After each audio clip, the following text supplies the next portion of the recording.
What's up, guys? Good morning. Good morning, everyone. We're going to get started in a couple minutes. People jumping on. Thanks, everyone, for joining. We're getting started here. Just a couple minutes. What's up, George? George Kanishan's on, my friend, my good friend. Good to see your name, buddy. So we're just going to get started here. Just people jumping on. So we're going to wait about a minute or so, and then we'll get started. Thanks to all you guys for jumping on. We did this kind of last minute. I'll tell you guys why we decided to do this webinar. I have a company called Markarian Real Estate, and oftentimes agents at our company will ask questions about different topics. And one of the topics that came up on Friday was how to get an offer accepted. And we got into a really long conversation. It was an agent that works in San Francisco at our company, Marker, and we got into a really long conversation on how to get his offer accepted. And of course, with COVID-19, there are some slight changes that need to be made with regards to how to approach offers and how to approach listings with your buyers. But the majority of everything that we discussed applies to any market in any condition at any time. So we thought, like right after that conversation, I thought, why don't we just do a quick webinar? Let's send out an email and let's see how many people might be interested in this topic. And we do quite a few webinars. Have a Facebook group called Real Closers. It's one of the largest real estate Facebook groups in the world, and we do webinars all the time. And so it was just a normal thing. And so we did this, send out this email, and I'll tell you, the number of responses was like really overwhelming. I wasn't expecting the number of people to respond and to register for this. So within an hour, we had almost 150 people register for this webinar.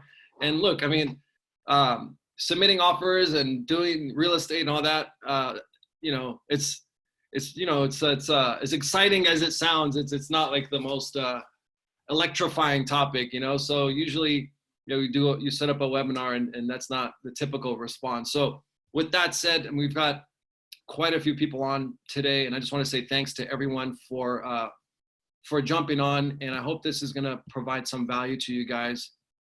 And looks like we've got almost everybody on now. So I'm going to get started. I'm going to just get into a little bit about me first. I'm going to share my screen. I have a slide, and I have some slides that I want to share with you guys. And go into a little bit about myself. And then if you guys have questions, feel free to ask the questions. There's a little chat box. If somebody wouldn't mind, if you guys just post something that you can hear me in the chat, that you guys are ready, just so I know that, like, I'm not just talking to myself here. I do see quite a few names, but if you wouldn't mind just kind of doing this for me, okay, cool, perfect, thanks, thank you guys. All right, so if you have questions at any time, feel free to post in the chat. I'll do my best to answer, but I'll try to save the questions for the end, but I'll do my best to go through. If there's anything that you guys want to cover in particular, feel free to post in the chat. I'll do my best to answer. So let's just jump right into it. This information right here, not like the most important. Nobody cares, right? Like, who gives a crap about like my accomplishments or what have you? So who cares about this? I'm not going to go too in depth into this, but I'll just tell you guys, I've been in real estate since 2002. At a very early age, I worked for a big national home builder, became the #1 agent in the country with over 10,000 agents that worked there. And I was like 22 or 23 years old. I own Markarian Real Estate, one of the fastest growing privately owned companies in America. One of the big things that we do is lead generation. So we're big on online leads. We're generating thousands and thousands of leads every month, and getting lots of people to inquire on a regular basis every single day. Hundreds and hundreds of people re-engaging with our retargeting and digital advertising. And this is how we're able to write these offers. And so if you guys want to talk about that, maybe after, I can share with you guys some of the things that we're doing to generate hundreds and hundreds of inquiries and buyers that are reaching out to us on a daily basis. So if you want to learn more about that, feel free to ask after the chat. I'll share some more information on that afterwards. And then these are a couple of things you guys might want to check out. Definitely worth checking out. I'm a big believer in transparency, collaboration, sharing ideas, and what have you. And that's what this is all about. Like, right, this is a free thing. I just like to give back, like to share. And so with that said, we have 2 Facebook groups, the 2 largest real estate Facebook groups in the world. One of them I'm an owner, the others I'm the executive director of. One's called Real Closers, which is totally free to join. You guys should join. There's 70,000 members in Real Closers. And then Lab Code Agents, you may have heard of. It's almost 115,000 members. It's a place where you can go, collaborate, ask questions. If you're not a member of those 2 groups, I strongly encourage you guys to join. It's great. I mean, I've learned so much. You can get referrals there. It's awesome. So check those out. And then, you know, the last part, just been featured in Forbes. I'm on the Real Estate Council at Forbes, Realtor.com, blah, blah, blah, blah, blah. Okay, so here we go. So a big part of what I do is we work with a lot of buyers. Okay, so I know how to deal with buyers. And I've worked in San Francisco, one of the most competitive markets in the world, okay? And one of the, oops, let me go back to that screen, sorry. So submitting an offer we're in a very unique industry in that we have to compete we have to cooperate with our competition. We have to cooperate with our competition. So it's really interesting. It's an interesting dynamic. And so we want to work for our clients in their best interest, get them the best deal and all that.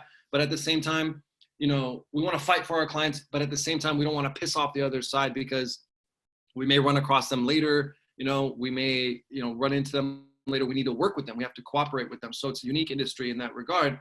And when submitting an offer, prior to submitting the offer, there's 1, 2, 3, 4, 5 steps that I'm going to share with you guys that are very, very, very important. It's really the setup.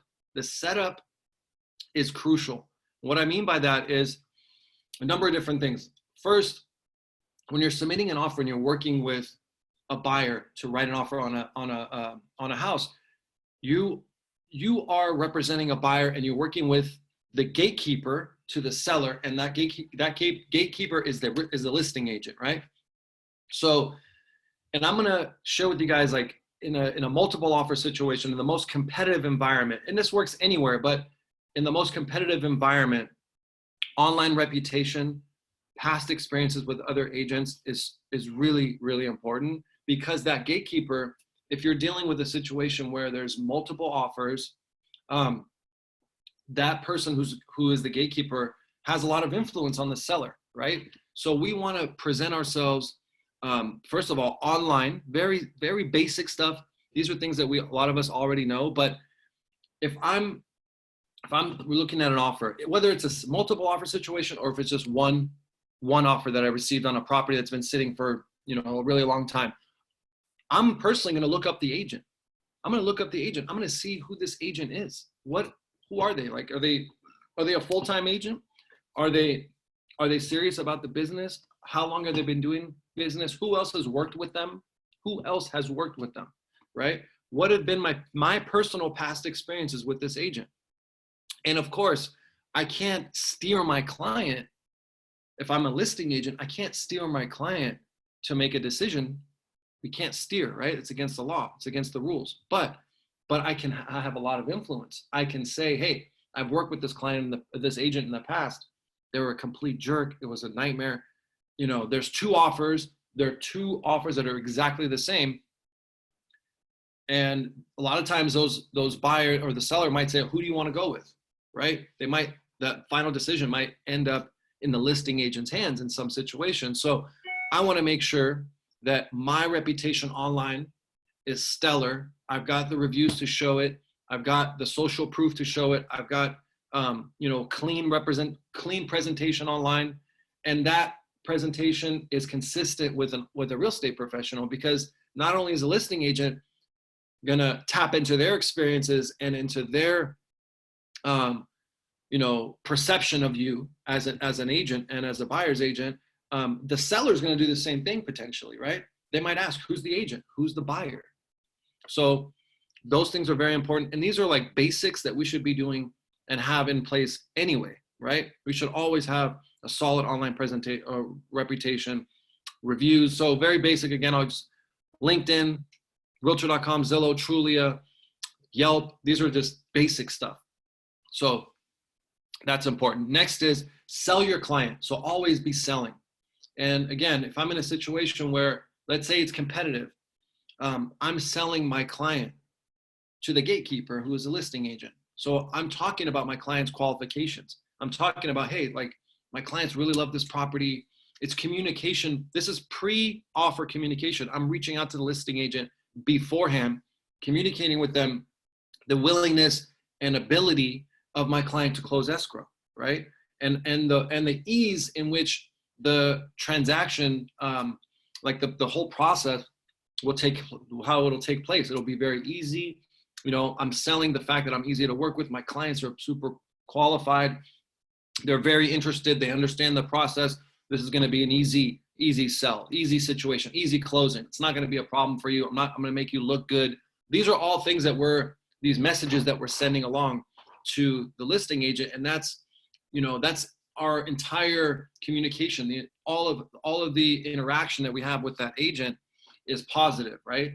We want to share that we're positive, easy to work with, and we're selling our client. And again, like coming from San Francisco, the most competitive market, we had 15, 20 offers on a single house, like normal, right? It's common. So and we're beating out these other offers.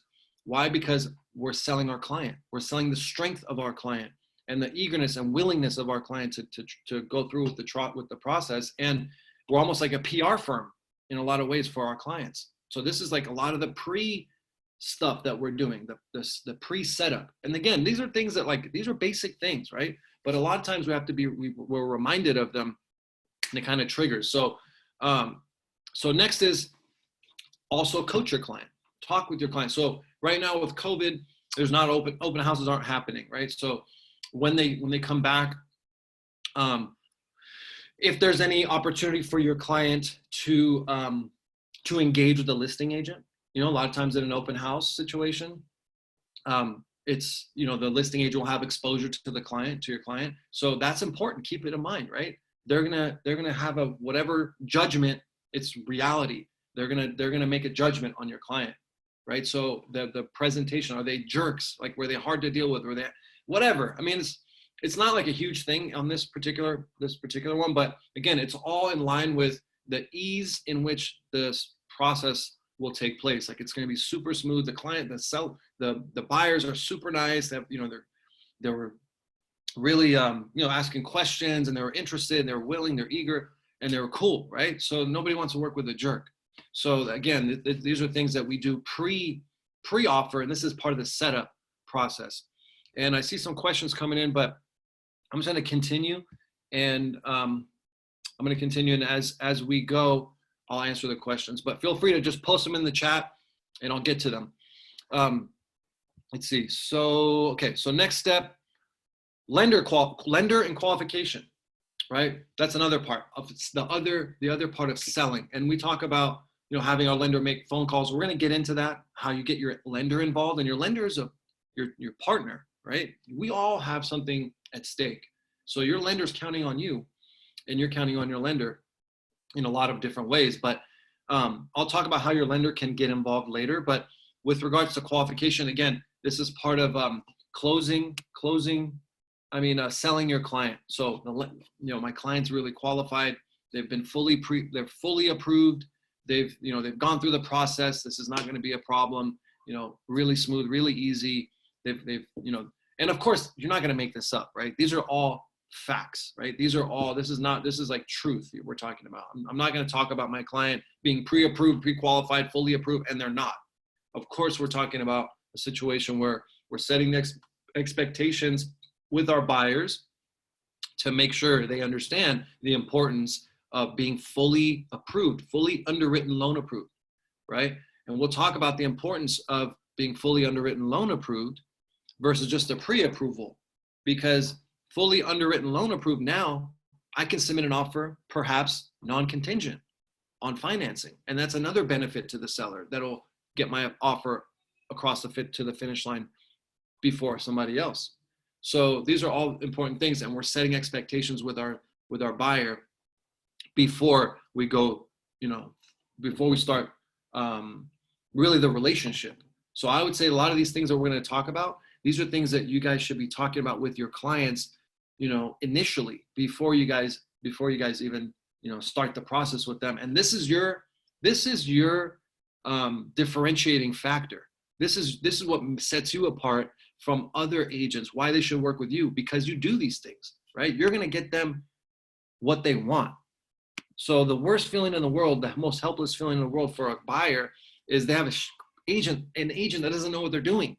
They're going to submit offer after offer after offer, and it's costing them time, it's costing them money, and it's giving them a lot of stress. And it's because the agent isn't doing these things. And you're wondering, oh, I've submitted 10 offers for these buyers and I haven't gotten my offer accepted. Any one of them got accepted. How many times have you said, or have you heard an agent say, like, oh, I've worked with these buyers for so long, I've submitted so many offers for them, just can't get anything accepted? The first thing that come to mind is like, all right, are you doing these things? Like, what are you doing? How are you positioning your clients? So these are things that are very, very important. And this is what we talk with all of our buyers. Our agents at Marker, we go through coaching, we go through practice on how to position ourselves to show them that we're like we're their advocates. We're pushing for them. We're their PR. Like, we're going to go hard for them to make sure they get what they want. And that's, the best feeling in the world is, I've given my client the opportunity to make a decision to proceed let's say in a multiple offer situation. The hardest thing in a multiple offer situation sometimes is like, you're in the dark. You have no idea. Like, what do I need to do? And it's so frustrating. Just tell me the price, listing agent, so my client can submit the offer for that price that you want. But a lot of times it doesn't work that way. And the majority of the time it doesn't work that way. And we're going to get into some tricks and some tips on how to extract that info so you can get the right offer, so the right price to submit, and you can get that info almost every time and help your clients get their offer accepted. So again, this is all like part of a big, like, kind of a process, and it doesn't happen. Some of it doesn't happen overnight, like the reputation part, the online reputation. Those are things that you need to be working on right now. If you don't have a LinkedIn profile set up, if you don't have Facebook, if you don't have Yelp, you don't have, Zillow, all these things, like, look, you may love them or hate them, but companies like Zillow, they're part of our community. They're part of the real estate world, and you just have to accept it and be willing to, and understand you're going to have to play ball. So get on these platforms and have the presence of a professional real estate agent. And then last, again, is, be pleasant, be professional, and present yourself in a professional manner. It's important, and we're going to get into some other things here where your presentation and your kind of how you approach things and just your sort of your composure and how you present yourself is really important as well. And nobody wants to work with a slob. Okay. So you're submitting, let's say you're submitting an offer and there's, you've made mistakes or you're coming in and you're not looking professional. To me, those things are very important, and it is what it is. I mean, some people, depending on the market that you're in, some way to present yourself is more acceptable than others. So my view is I'd rather be overdressed than underdressed. That's my opinion. I know, again, in some areas, like in Malibu, I have friends that sell like $12 million listings, and they're walking with flip-flops and shorts. So like, I know it varies, but in most markets, and I think, in most of the markets I've worked in, I'd rather present myself as a professional. And I think it's more appropriate, more acceptable to come across as a professional. And that includes, the way that you come across with appearance and all that. So, all right. So we've got the setup part done. Let's see. We've got some questions here. I'm going to continue as we move along here. I'm just going to go on to the next slide. Oops, sorry there. Go back here. Okay. So pre-offer. We've got the setup. we've communicated. We haven't submitted an offer yet. This, what we just discussed is approaching the listing agent and coming across as a professional and being pleasant, easy to work with. So now we've gotten to a point where your clients, they've seen the property, they're interested, they're ready to submit an offer. Okay. So now we're getting close. It's starting to get real, and it's exciting, right? And so what do we do when it's time to submit an offer? Again, first thing again is communication. So what's important to the seller? This is something that as a listing agent, I list properties, and I can't tell you, like, can be very frustrating when you get an offer. And like, I've never heard of the agent. I've never even seen the agent. I've never seen their name. I don't know anything about them. I just get this offer out of the blue. Don't know anything. Have had no communication whatsoever. And the only time there's 2 times I'll pay attention to an offer like that.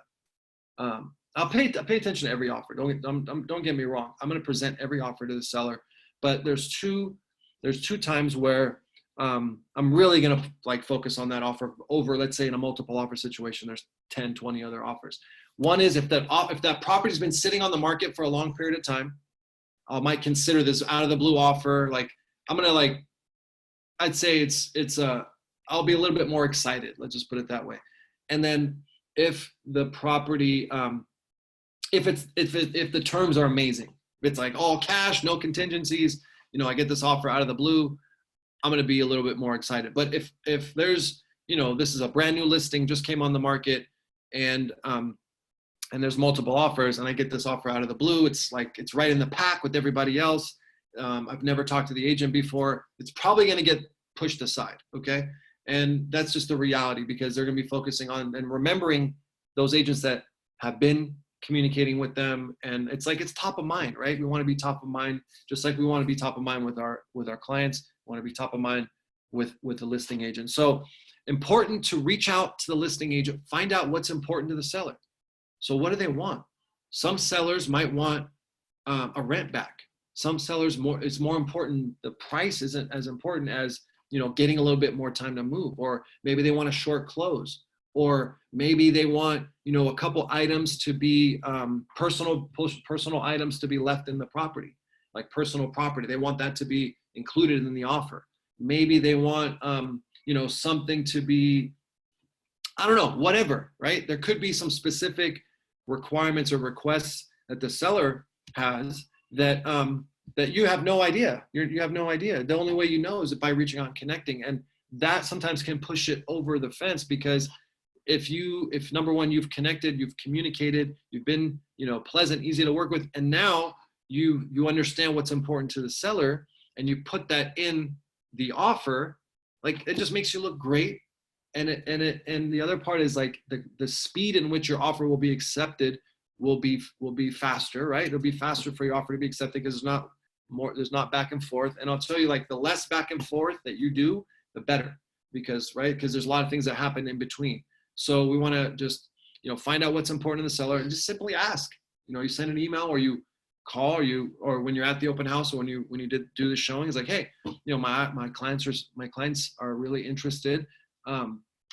What's important to your seller, and what's important to you as the listing agent? Would you like things written a certain way? Is there anything in particular that you'd like me to include? And I always tell the listing agent, hey, look, I know you're representing the seller and I'm representing the buyer, but I'll tell you, I'm not here to fight with you. My job, and I want to let you know that I just want to make this deal happen.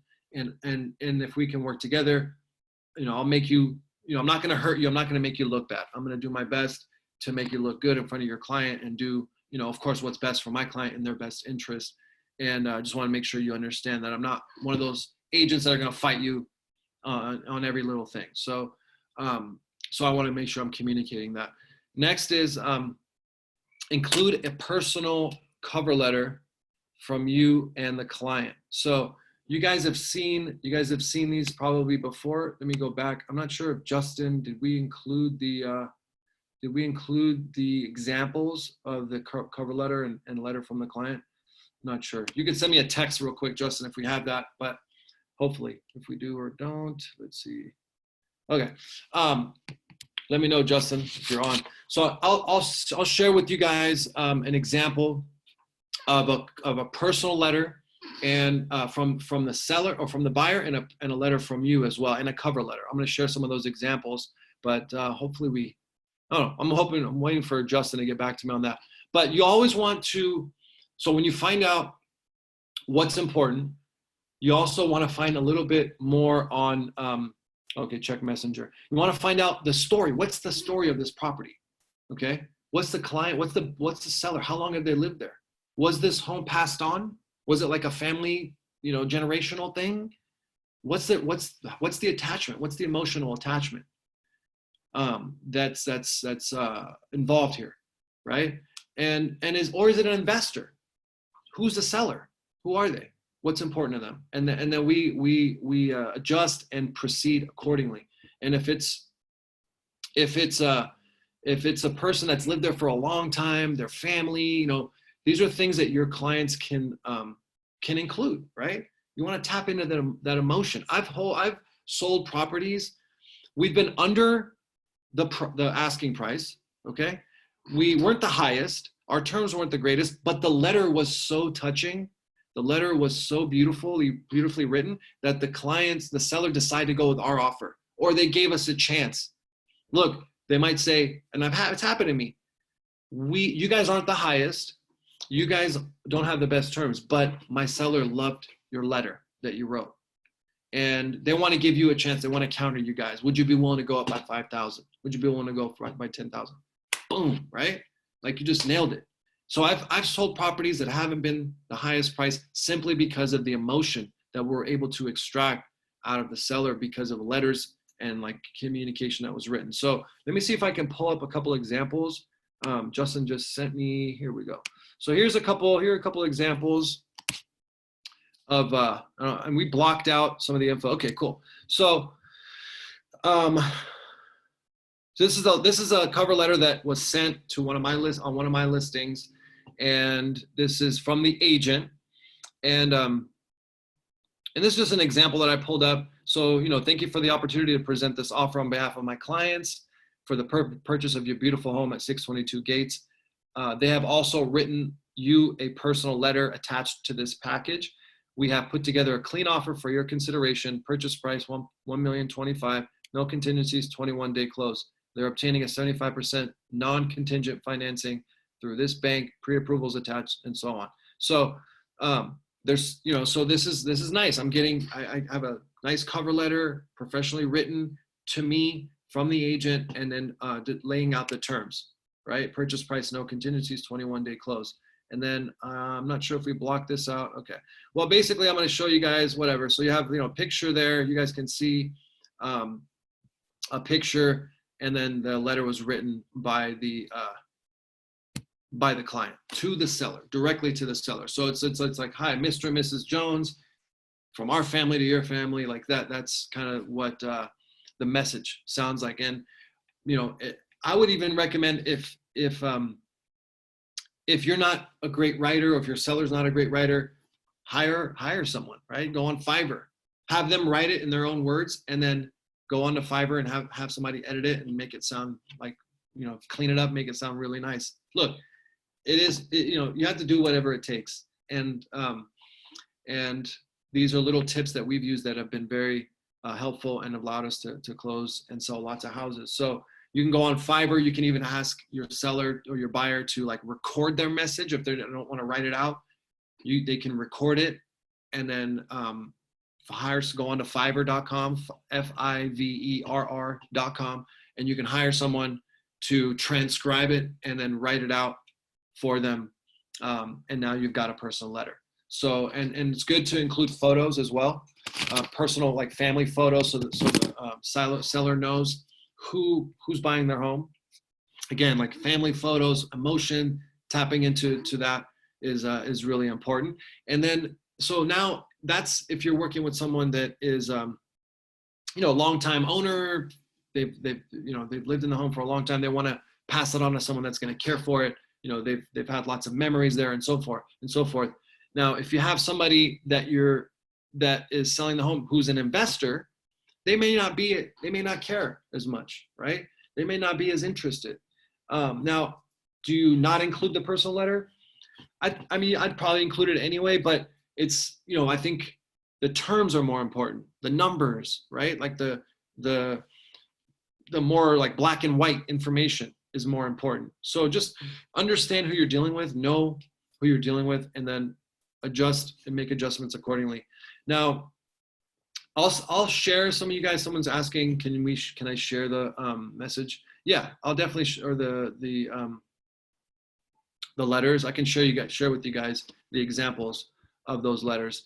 All right. So next here, by the way, how am I doing so far? You guys doing good? Just like for my own like personal emotions, like just give me some love. If it's good, you guys like it, please just share in the chats, like my own personal like vulnerability. I want to know if I'm doing a crappy job. Okay, can't see my screen. You can't see my screen? Can you guys see my screen? I hope you can. Tell me if you guys can see. I have a display here. Can you guys see? Oh my gosh. I hope. How about now? You guys can see now? Hold on. Okay, perfect. Now you can see, right? All right, cool. So now you guys can see those entire time. Oh my gosh, what a rookie mistake. This whole time I've been going off these slides and there's been no shared screen. All right, so but you guys can see it now, right? Perfect. Thank you. That was, see that, there we go. All right. So you guys can see, I'm going to share this with you guys. I'll share all the slides with you, okay? So next is lender communication. Lender communication, if applicable. Now, this is where your lender's your partner, okay? Your lender's your partner. Your lender is like the most important partner you can have in real estate. Your lender is the most important partner you can have in real estate. I can't tell you how many, I've had horror stories, like nightmare situation where I literally wake up and I'm stressed out. Why? Because I'm working with a buyer, submit an offer, everything's great. 3 days before the closing, can you guess what happens? The lender calls me, sends me a text. Hey, I'm really sorry, but they didn't get their loan approved.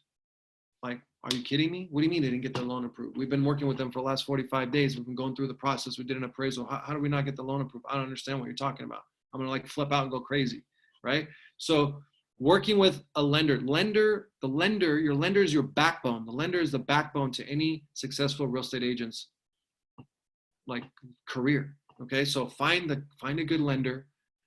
We have great lenders that I work with that we have partnerships with. And if you guys want a connection, this is someone I've worked with for 20 years, solid as can be, never lets me down. I know I can rely on them. And here's the other part. They get it. They understand all these things that we're talking about here. Okay.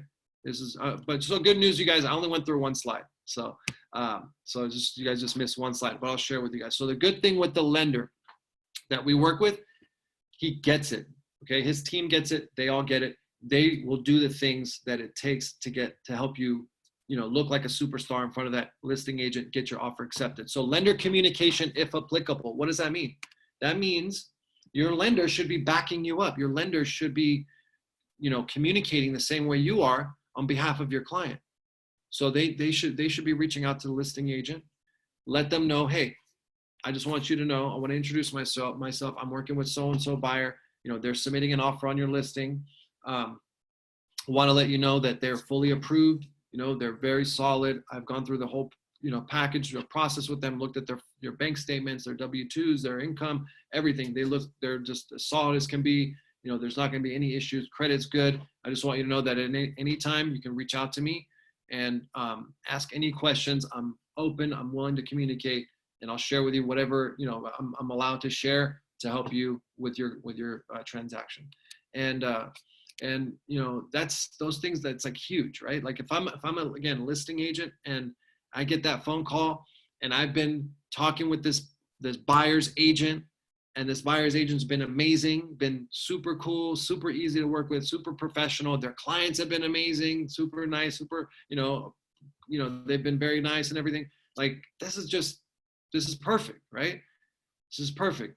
And so, and make sure, your lender goes through, if you can get your buyer fully underwritten loan approved before submitting an offer, your life will just be so much easier.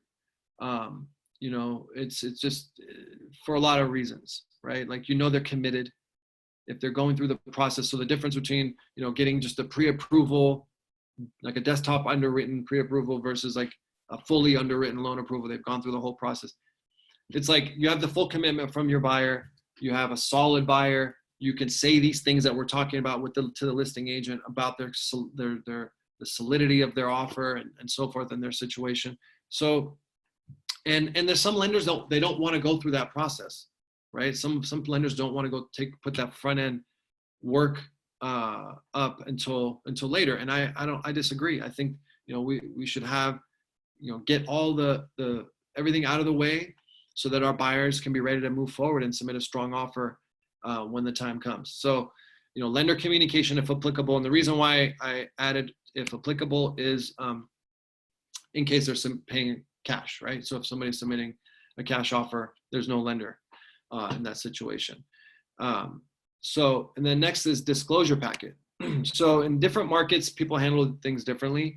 So I'm a big fan on the listing side. If I take a listing, I'm going to do a disclosure packet immediately. Okay. A lot of agents wait to do the disclosures later.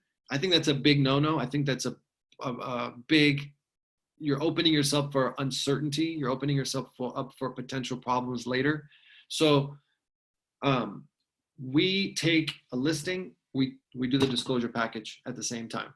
So it's the same exact time. And why do we do it that way? Because I want to present everything to the buyer immediately before submitting the offer, right? I want to present everything to the buyer before submitting the offer. Why? Because if I don't submit the disclosure packet before submitting the offer, they write the offer, they love the house, everything's great, and then guess what happens?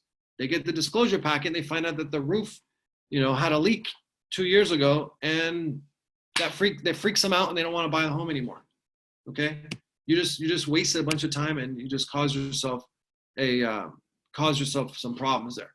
So you, as a listing agent, when you take a listing, get the disclosure packet done up front. Okay, it's just going to save you a lot of headache later. But I get it. A lot of agents don't do that, so you're just going to have to deal with that. But ask if the listing agent has a disclosure packet. And a lot in different markets, like in the city in San Francisco, we have cover letters that we provide with the disclosure packet. We ask that all buyers sign the cover letter at least, if not signing the entire disclosure packet. So this again acknowledges that the buyers reviewed the disclosures, they've looked at everything, they understand, and this will allow you as a buyer's agent to even maybe submit an offer non-contingent on inspection, right? So if you've been able to review the disclosures with your client and they've seen that there's a home inspection, they've seen that there's a termite inspection, and we'll get into the contingencies, but they basically, there may not be a reason.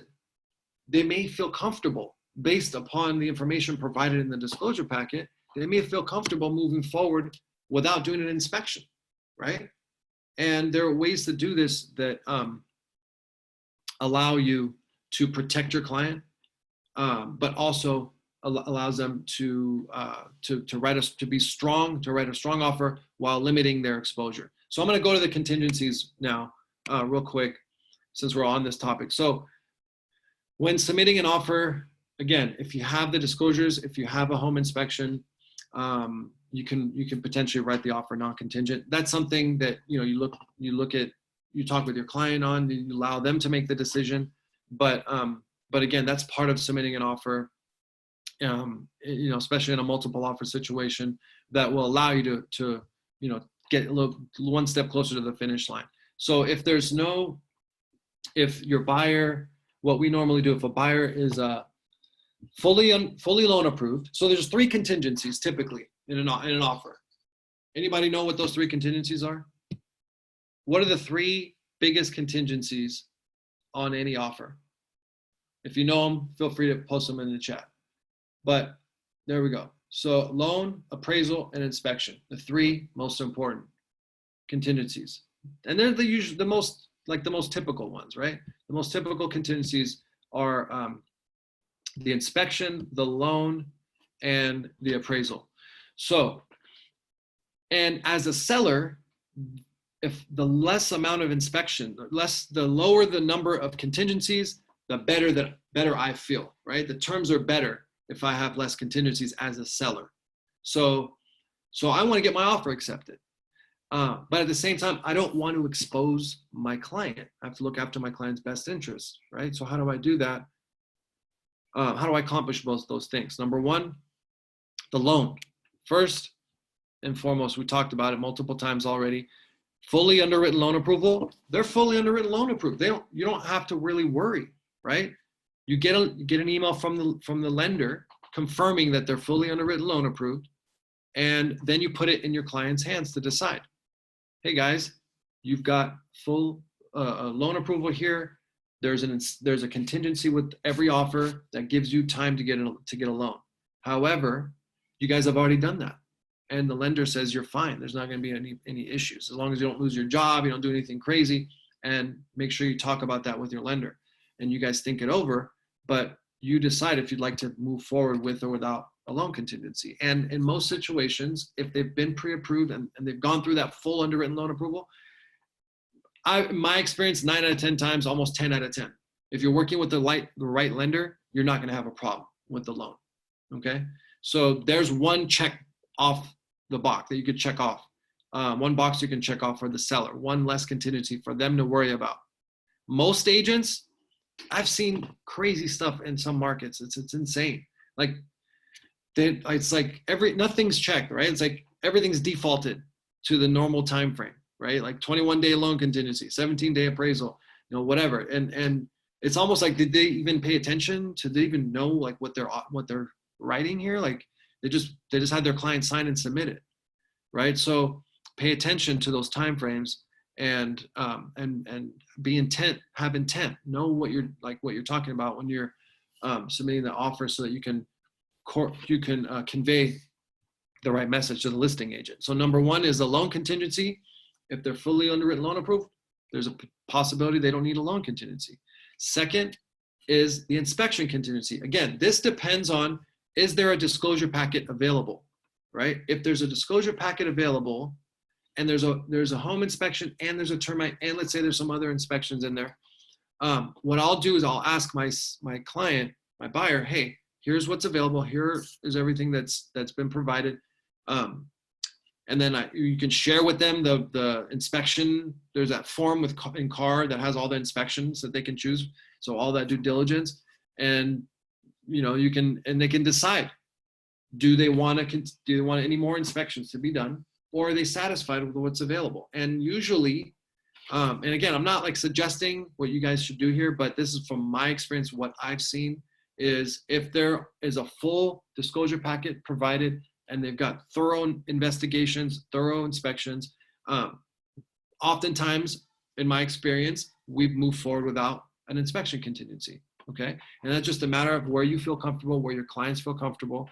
But quite frankly, in a multiple offer situation, there's no other way you're gonna get your offer accepted unless it's non-contingent, okay? So you have to understand that, and it's, again, depends on your market, but it's required, okay, in some situations. So that's just for you to decide. That's for your clients to decide. Now, the third one is the appraisal.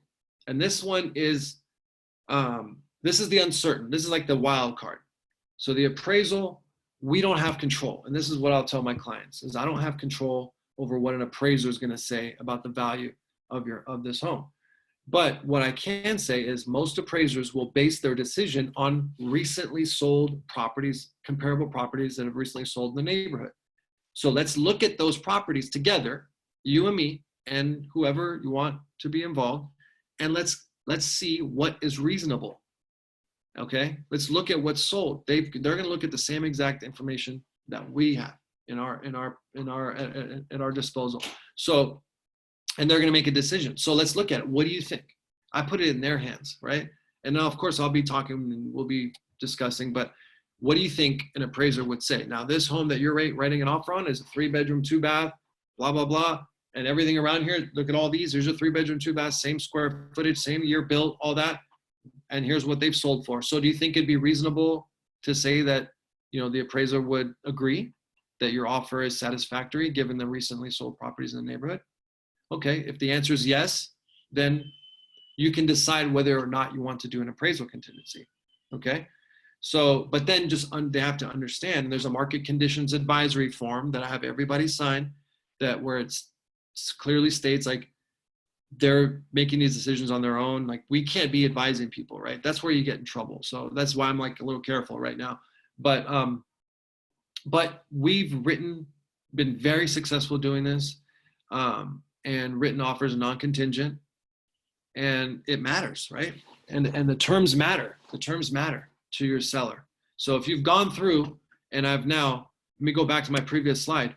My reputation's online is great, right?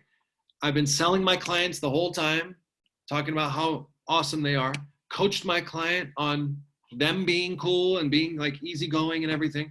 I've had the fully underwritten loan approval, right? I've been pleasant. I've been professional in my interactions, been communicating with the listing agent the whole time, found out what's important to the client, to the seller. I've followed the rules, right? I've included a cover letter. I've done all the right things. And then on top of that, I have a super clean offer with the perfect terms and it's right. I mean, it's like, why would I would love to work with a person like that. And I'll tell you this, here's a interesting quote that there's a friend that I know, his name is Kent Clothier. He owns a company called Memphis Invest. It's one of the largest real estate investment companies of residential houses in the country. They own like 6,100 houses. They buy hundreds of houses every year. This guy's like a machine. Like the drive that he has is just unbelievable. And one of the quotes that he uses, it's one of my favorite quotes. And he says, "Never underestimate the mediocrity of the competition." Never underestimate the mediocrity of the competition. Okay. So the competition, like 9 out of 10 people, like what we're going over, the majority of agents are not going to do this, right? Majority of agents are not going to do this. So if you do this, what does that say? You're standing out. You're beating the competition. This is basic stuff that we're going into. It's a little bit more than basic, okay? I'll give you that. But these are really important things that if you put them in place, I promise you your success rate will increase. And so these are some things. And then moving on here to the earnest deposit. Oops, go back. Earnest deposit, look, go with a 3% earnest deposit. Why? Because again, it shows commitment.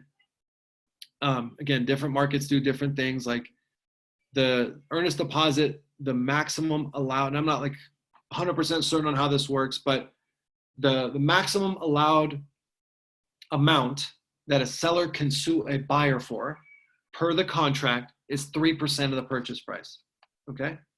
So by submitting a 3% earnest deposit, you're telling the seller that if I breach the contract, I'm putting up the maximum allowed amount that you can sue me for per the contract. And what does that show? That shows good faith. And that's why it's called a good faith earnest deposit. So those agents that, you write up a $1.5 million offer and you put $1,000 deposit, like, are you kidding me? Like just leave right now. You know what I mean? Like just get out of here. I don't want to talk to you. I don't want to see you. I don't want to deal with you. I don't want to, it's like, let's be real, guys, right? So if you're submitting an offer on a property, putting up a $500 deposit or like, it's like chicken stuff, right? So it's like, and it's hurting you as well as the buyer's agent. Why? Because you want to submit an offer that's strong, that's going to stick, right? You want to submit an offer that's going to stick. And if a buyer gets shaky or gets afraid or worried or whatever, You think they're going to care about walking away from $1,000 or $500, right? I want those deals to go through. So it's going to be a little bit different conversation when we're talking about, $25,000 versus $500, right? So that's why we've had such a great close rate. Like I don't remember the last time one of my deals fell apart. And it's because we do all these things up front. We submit strong earnest deposit, 3% earnest deposit, and everything else that I'm talking about, setting expectations with your client. So these are, things that we're talking about. This is something maybe I could have put in the beginning on the first slide, but setting expectations is huge, right? So we want to set these expectations and talk with them about the earnest deposit. Why is it important? Why is it important to put up 3%? Why, what does it mean? How do contingencies work? And let them know there might be some uncomfortable conversations, which we're going to get into in the next slide, that we might have. But I'm doing this because I want to provide you with the opportunity for what you hired me for, which is to help you buy a home. And it takes a scrapper, right? You have to scrap and fight and go and get it done. So we're going to get into that on the next slide.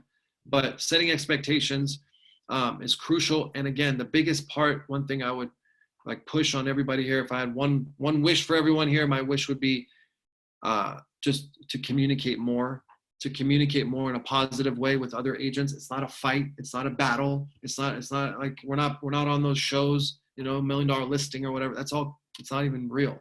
It's like that. It's like I know people that are on those shows. It's just it's not real. So we want to cooperate and work with other people positively, and we set those expectations with our sellers or with our buyers, and let them know that we're going to do our best to get their offer accepted, and this is what it takes. So offer time. Now the offer, it's time to write the offer.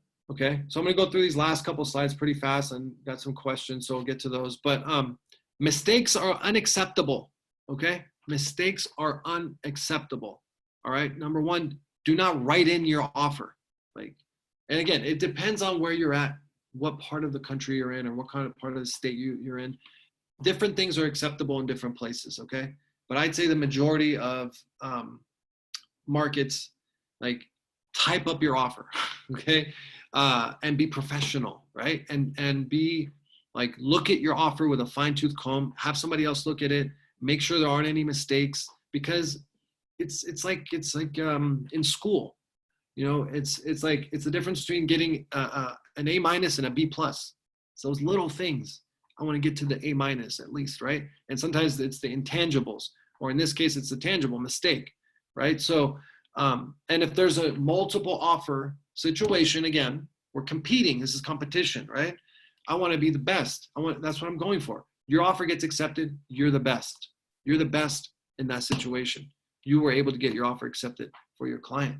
And in order to be the best, you can't make mistakes, right? So, if there's two offers, two of them are exactly the same, price, terms, everything. Let's say both agents were awesome. Both of them communicated well. Both of them did everything that we just talked about. All right. The seller has to make a decision right now. One of the offers, perfectly written, not a single mistake. The other offer's got 10 mistakes. I have to go back. I have to make sure to ask questions. Did you really mean to do this check mark here? Because it doesn't make sense.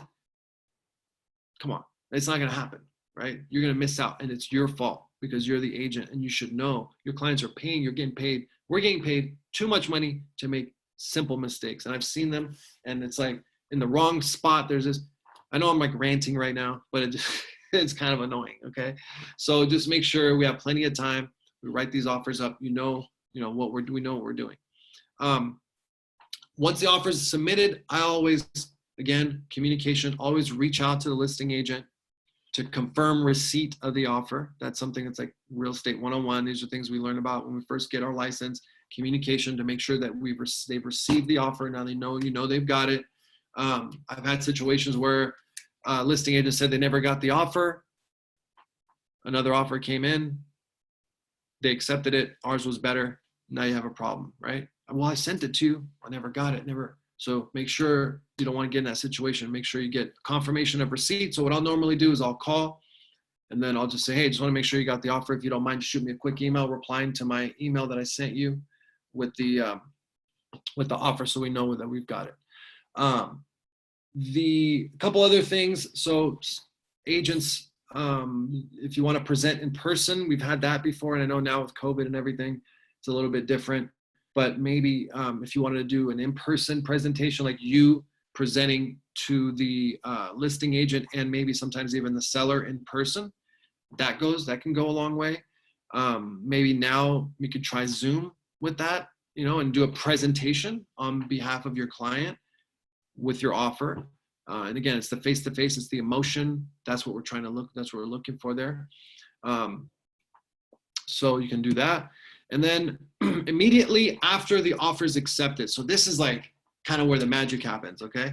This is where I've had things like move super fast, and decisions had to be made fast.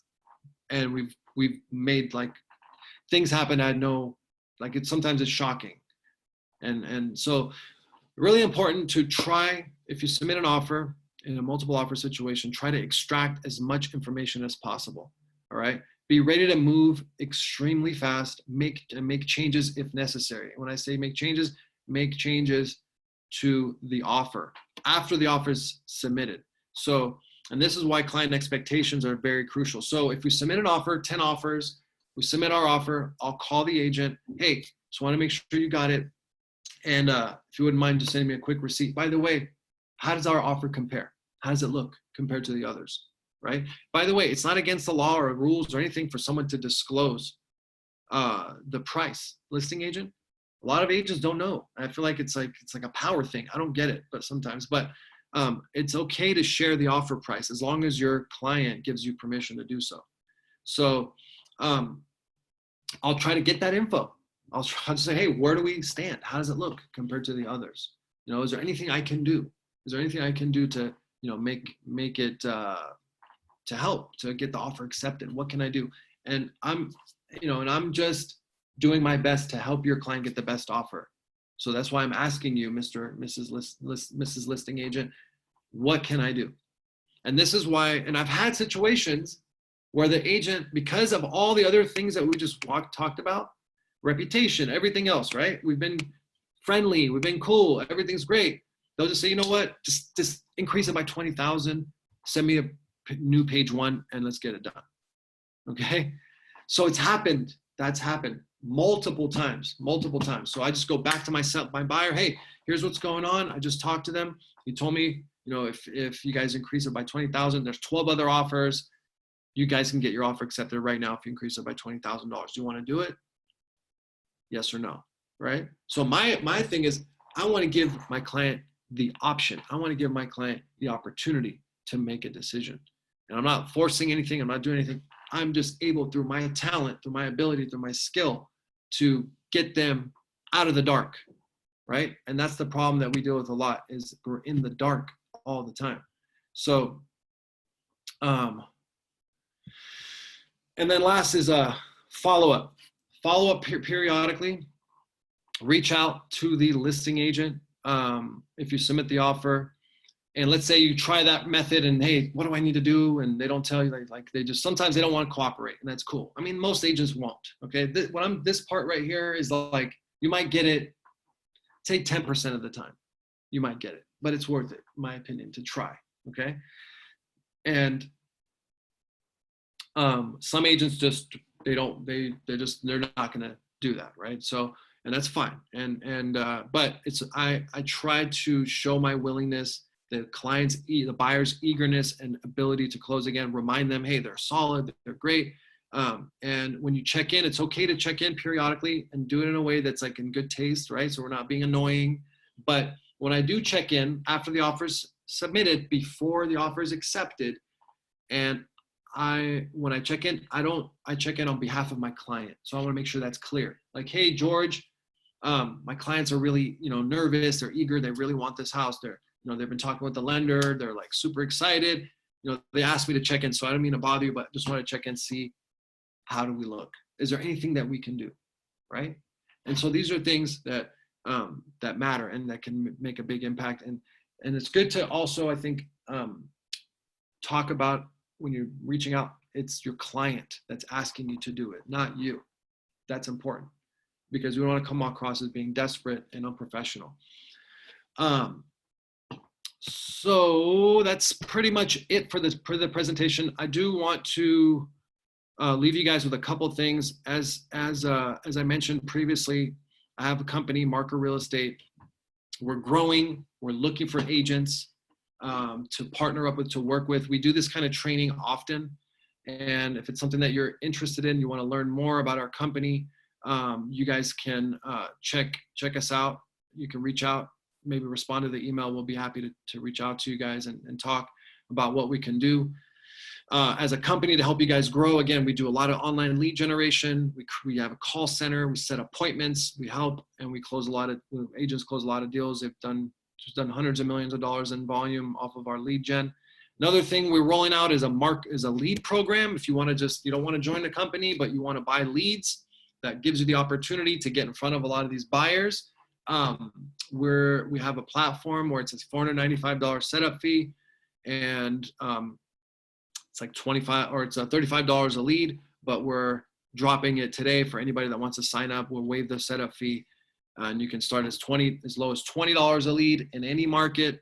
We have these opportunities, and you can just buy 10 leads at minimum. Usually we require 40 leads to be purchased up front at $35. So now we're allowing, because of you guys being on this call, we're going to do a little special hookup for you guys.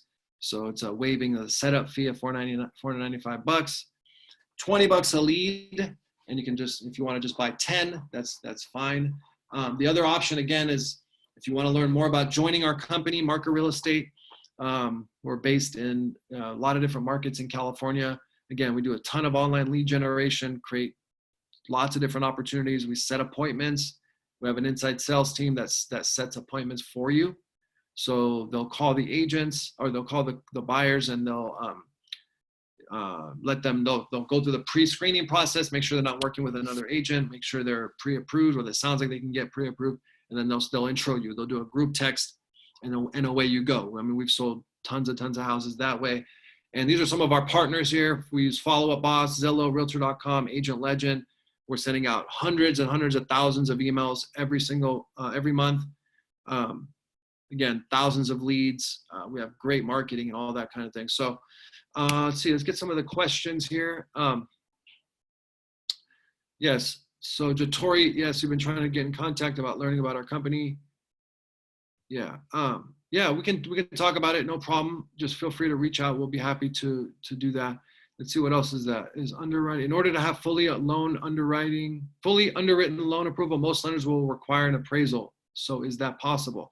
Yeah, so, well, you will get, so the question is, can I have a fully underwritten loan without an appraisal? The answer is yes, subject to the appraisal, right? So you can do a fully underwritten loan, and it's just subject to the appraisal, and it's subject to the offer being accepted as well. So yes, you can. And yeah, we work in San Diego as well. Somebody just asked, does Marker work in San Diego? Yes, we do. And we also have leads there. So if you want to talk about joining Marker, and we do this kind of thing all the time with lead training and everything, or you just want to buy some leads, we can do that as well. Let's see, home inspection, let the seller know. Let's see, what else do we have here? Yes, we can. You can, the 3% deposit. Why 3% deposit? Because, again, the reason why a 3% deposit is important is it just shows good faith. It shows that your buyer is serious about the offer, and it's the maximum allowable amount that a seller can pursue a buyer for in damages and liquidated damages. If there was like some kind of a dispute. And so what we're doing with the 3% deposit is we're telling the seller, like, hey, we understand that you can, if we were in breach, you can pursue us for this amount. The full amount is 3%. So we're just going to put it up front to show you guys our good faith and that we're serious about this. So that's what the importance of the 3% deposit. What else do we have here? So a couple other questions. If anyone has any other questions, feel free to chime in here. I answered this one already. And yeah, so check out Real Closers. Real Closers is a Facebook group. go in there and join. We do webinars all the time. Also, Lab Code Agents is another one. And yeah, that was, oh, wait, let's see. Got another question. What if you have a VA buyer that does not have a down payment or more than $1,000 earnest deposit? Client is fully underwritten for $650,000. So that's a good question. And that's a question from Sherry. That's valid. I mean, you do the best you can, right? If your buyer is a VA buyer, they don't have a down payment, they don't have they don't have more than $1,000 earnest money, then go with that. You just do the best you can. And in a VA situation, they're usually 100% financing, so it's like kind of comes with the territory. So I don't think it would be like the end of the world.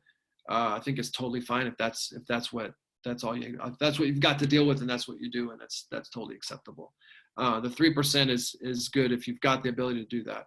Let's see, what were the names of the groups that you have mentioned in the beginning? I mentioned them again, is Real Closers and Lab Code Agents.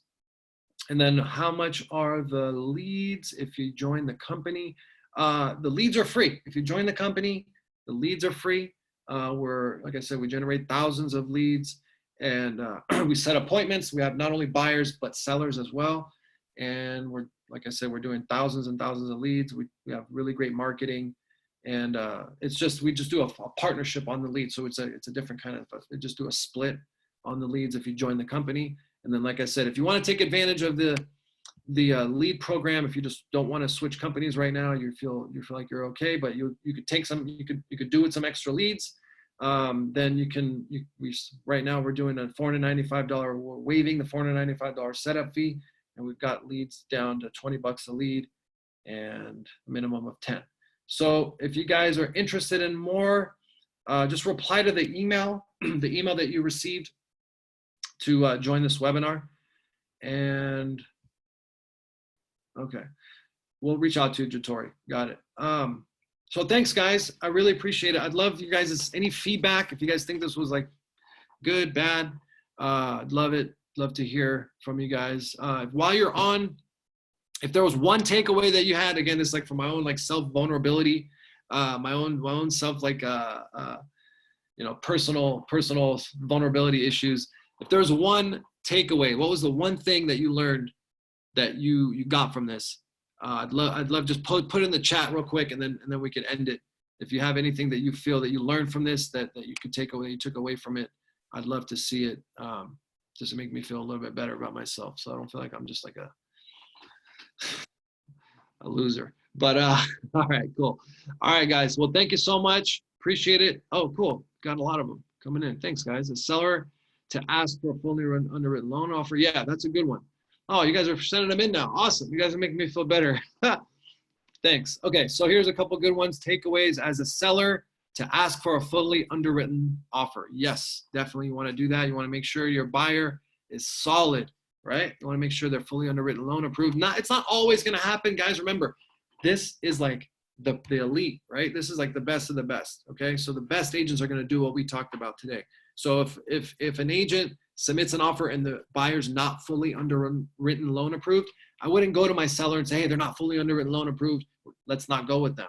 I'm not saying to do that because you might miss out on a good offer, because most agents aren't going to do that. And it takes a little bit of time to do the underwritten loan approval. So if you ask for underwritten loan approval right when the offer is submitted, it might throw things off. It might take an extra few days, so you could mess it up. So just be careful with that and understand most agents don't get their buyers fully underwritten loan approval, but loan approved.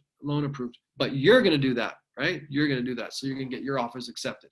So you learned about the 3%, learned about communication is key. One takeaway is that you can get your client fully underwritten loan approved. Okay, cool. Follow up with more listing agent. All right, I'll do a listing agent one next. Okay. So thanks for that. I'll do a listing agent one. Reminder to make sure you're always communicating. Cool. We're a PR company, definitely a PR company for our clients. The disclosure packet. Oh, there we go. Never underestimate the mediocrity of the competition. Learn seller's motivation. That's a good one. Great job focusing on the 3 most important contingencies. Also great job on recommending getting lender involved and how important they are. Yeah, if you guys want a connection with the lender that we work with, I can connect you guys. Just anything you guys need, just reply to the email that you received. and we'll reach out to you. Whether you want to buy leads at 20 bucks is a really good price. You want to talk about joining our company, you want to learn about the lender, any other questions, really appreciate you guys. Thank you so much. This is the first one that we've done. I'd say it was a success, and just really hope you guys enjoyed it. Thank you so much. Take care, everyone. Take care. Have a good one.